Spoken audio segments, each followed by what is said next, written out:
100 questions about writing, answering them in 5 minutes or less. Question 1 is, what is the biggest misconception people have about traditional publishing? The biggest one I'm hearing time and time again is that you have no control over your book from when you hand it in to what the finished product will be. The decision to go self-publish or traditional publishing should not be dictated by the fact that you think you will have no control on the traditional publishing route. One person I saw in a recent interview said they were worried that they would only have a fragment of their own book when it got to the end and they went down the traditional publishing route. I disagree with this, and other people then came on and said, oh, I've heard of editors telling people, this is what's really popular, we want to change your book to this now, yours will fit much better within that theme. If that was very, very different to what you originally planned from the book, if it was dramatically different from what they bought as the book, this is where traditional publishing benefits because you have an agent. They bought the book from you and worked with you to develop it based upon what you pitched to them. You agreed to work with that agent because they understood the vision of your book and what you were trying to achieve. They then sold that book to the editor based upon all the things you've discussed. If the editor has now changed their mind and based upon the current thing in the zeitgeist and they're saying, oh, now we want to do this because it's not, yours is good, but we want to change it.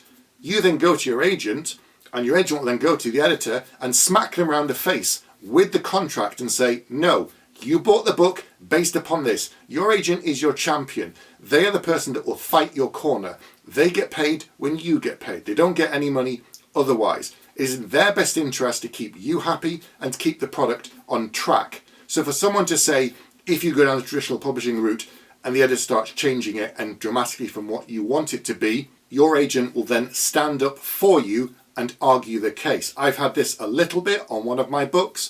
On my first trilogy, nothing major, they wanted to change some things and I referred this to my agent. She then had a conversation with the editor and it all went away because that was what they bought, that is what we planned, that was what was discussed.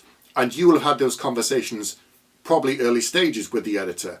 So if they try and change the goalposts, if they try and move them, then you just stand your ground. Now I know some people aren't confident, they aren't able to cope with confrontation. You don't have to. Your agent does that. You would not need to have those conversations with your editor.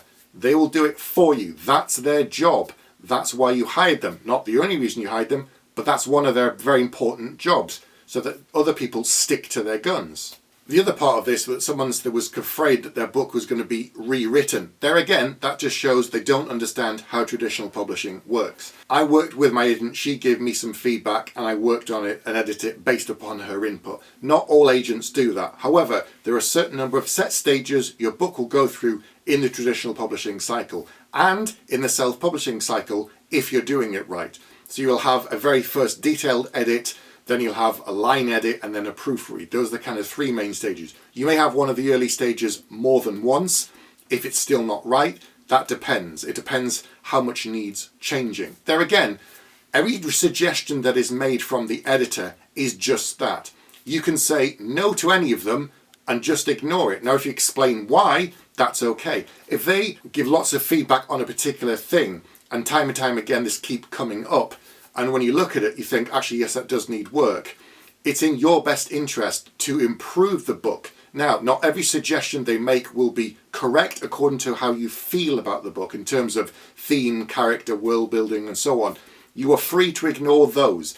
If it's something to do with pacing or other things, they will be worth having a discussion. But as I said, every single edit is just a suggestion. You can say no to all of them, but then you have to stand by your choices. So the book is not being rewritten. Nobody else writes the book. It's still your book. They're giving you constructive feedback from trusted source, an editor who works in the industry, who knows about this thing.